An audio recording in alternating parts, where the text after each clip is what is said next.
Welcome to the Bar Exam Toolbox podcast. Today, as part of our quick tips series, we are talking about how to avoid running out of time on the PT and what to do if that happens. Your Bar Exam Toolbox hosts are Alison Monahan and Lee Burgess. That's me. We're here to demystify the bar exam experience so you can study effectively, stay sane, and hopefully pass and move on with your life. We're the co-creators of the Law School Toolbox, the Bar Exam Toolbox, and the career-related website Career Dicta. Alison also runs the Girls Guide to Law School. If you enjoy the show, please leave a review on your favorite listening app and check out our sister podcast, the Law School Toolbox podcast. If you have any questions, don't hesitate to reach out to us. You can reach us via the contact form on barexamtoolbox.com, and we'd love to hear from you. And with that, let's get started.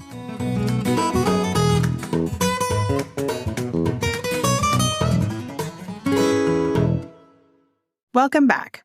First step for not running out of time, prevention. If you can avoid scrambling at the last minute in the first place, that's obviously your best strategy. So how do you do that? Well, you practice a lot of performance tests, or PTs. The more PTs you write under exam conditions, the more experience you will have managing your time. Second, you need a plan for how you're going to split up the time to make sure you're not in hot water toward the end. For this podcast episode, I'm going to be discussing a 90-minute PT format. So if you get extra time as an accommodation, be sure to apply these guidelines according to your individual time constraints.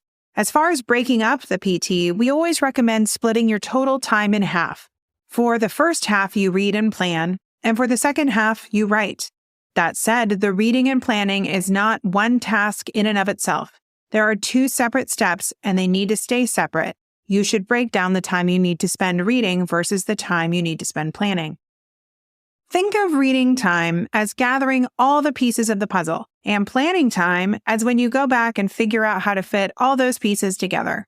It doesn't really work to do both steps simultaneously. Generally, I recommend about 30 minutes as a max for reading and about 15 minutes as a minimum for planning. If you are a quick reader, you can dedicate more time to planning. If you find yourself reading more slowly, figure out how you can speed up. We will talk about that in just a minute. So you break up your time and you practice a lot. But what about the actual mechanics of the PT itself? What specific practical steps can you take? Well, let's go through a few. Number 1, use a clock. While practicing, set a timer and make it loud. The timing breakdowns I mentioned above are important to stick to. But if you have one running timer for the whole PT period, you may forget to move on from one task to the next. So my advice is that you start out by setting separate stopwatches with sound enabled. Once your 30 minutes of reading time is up, you'll hear the buzzer go off and know you have to move on to the planning time. If you do this enough, you'll start to develop a good instinct about how fast you need to move and what you can do in a given time frame. On exam day, you obviously won't be able to use a timer with the sound turned on, but you can use an analog watch or the clock on your screen. Number 2, divvy up your packet. We recommend always dividing the PT packet into individual sets of documents. The task memo is one packet by itself. Any additional instructional memo you may get is another. Then any statutes or cases form their own packets. This might not seem important while reading, but it will make your job much easier when it comes time to plan your answer. It's much faster to fit your puzzle pieces together the right way if none of them are hiding behind each other. Since you won't have a stapler during the exam, bring some mini binder clips to hold each of the smaller packets together. These grip better than paper clips, which can tend to fly off when you turn pages. Normally, binder clips are allowed in the exam room, but always double-check your exam ticket instructions for prohibited items just to be sure. Number 3, make sure your pages are numbered. The pages of the PT packet are usually numbered, but it's happened before that they're not. If you get pages that are not numbered, you may want to very quickly write your own numbers at the bottom of each page of the file and the library. This can help you make shorthand notes during the planning stage so you can refer back to a quote or holding you want to use in your answer. It will save you time if you can go back and find everything easily. Number 4, don't take a lot of notes while reading. Maybe don't take any. I tell my students to read the PT packet as if it were a newspaper or magazine, not as if they were about to get cold called in class or present something to a judge. Your goal at the reading stage is to get the lay of the land. Who are the parties? What is the problem you need to address? What are all the sources given to you in the packet, and what topic are you dealing with? What's the basic story? If you find yourself getting bogged down in the details, stop briefing the cases, stop highlighting everything, and stop making notes in the margins. Sometimes I tell students to sit on their hands, literally. Force yourself to just read without writing anything at all. If you want to mark something, mark the holding of each case. Remember, if you read relatively quickly, you will have more time later for crafting your answer. You can't see the big picture anyway until you've read everything, so don't try to map out your answer until you know what all the components consist of.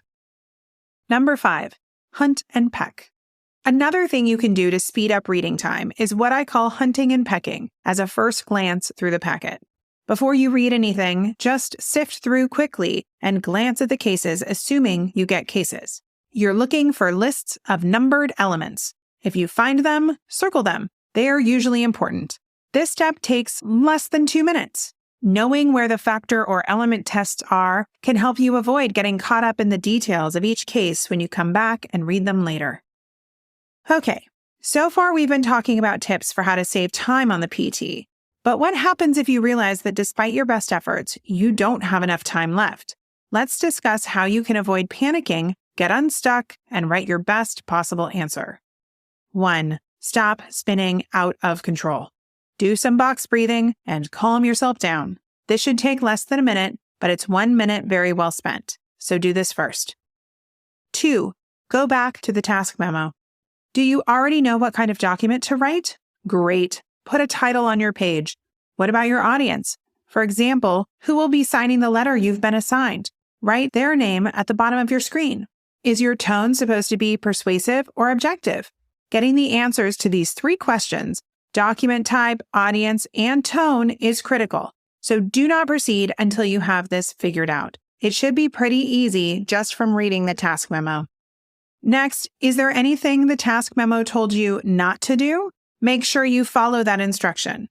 Is there anything the task memo told you to do? Maybe there was a second instructional memo with an example of the kinds of headers you should use. Be sure your answer incorporates exactly those types of headers.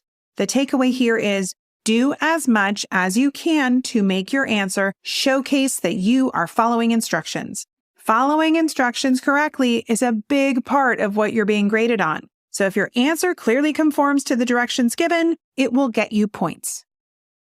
3. Use CREAC structure.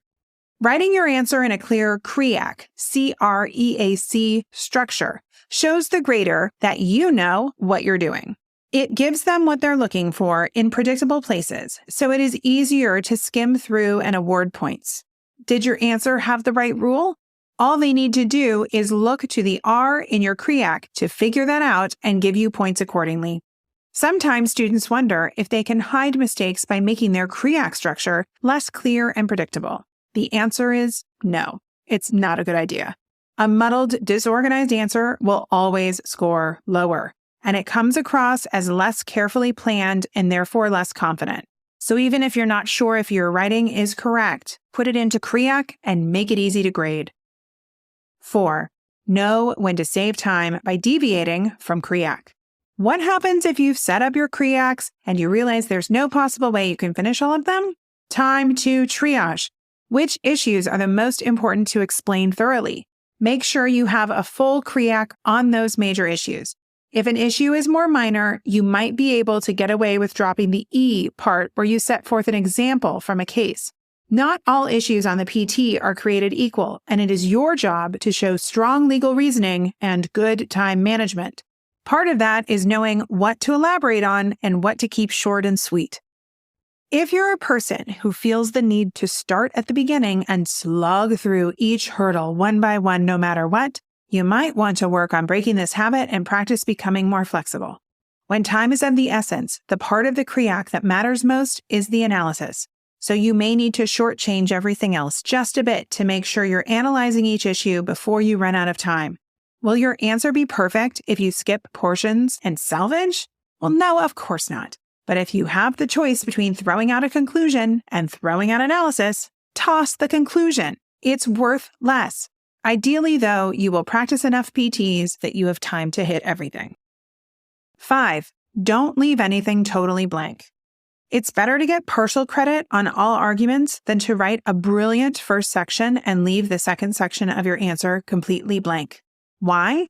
Because if your answer looks very obviously incomplete, the grader probably won't continue reading it. It's easier and faster for them to give you a low score and move on to the next PT. Remember, they're grading hundreds of these things. If they can tell at a quick glance that your answer is far from passing, they won't give it more time or consideration. Harsh, but true. So what you want to do is turn in an answer that does not have any obvious red flags. Say something for each part. Answer the question asked. If your plan was to hit 3 arguments, make sure none of them are left blank on your screen. A short answer is always better than a blank answer. 6. Don't try to bury mistakes by muddling your structure. Students sometimes ask me if it's better to have a less organized answer so that missing arguments can skate under the radar and go unnoticed by the grader. In other words, if you set sections of your answer apart with headers, won't it then be more obvious if something is missing? Well, yes, potentially. But it is much more frustrating to read a disorganized answer, which is another red flag to a grader. So like with CREAC, headers are always a good idea. Organization won't showcase your faults. It will help you more than it hurts you. Remember, these graders are not your professors from law school. They will not cull through your answer to find what they need. They expect it to be there, in the right place, stated correctly. If they can't find it easily and quickly, they will assume it's missing and not give you points for whatever it is they're looking for. 7. Assess your remaining time and how much you've written.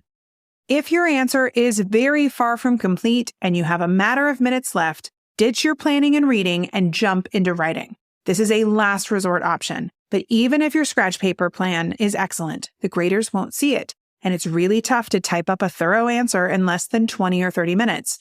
So if you find yourself staring at a blank screen with 20 minutes to go, just write.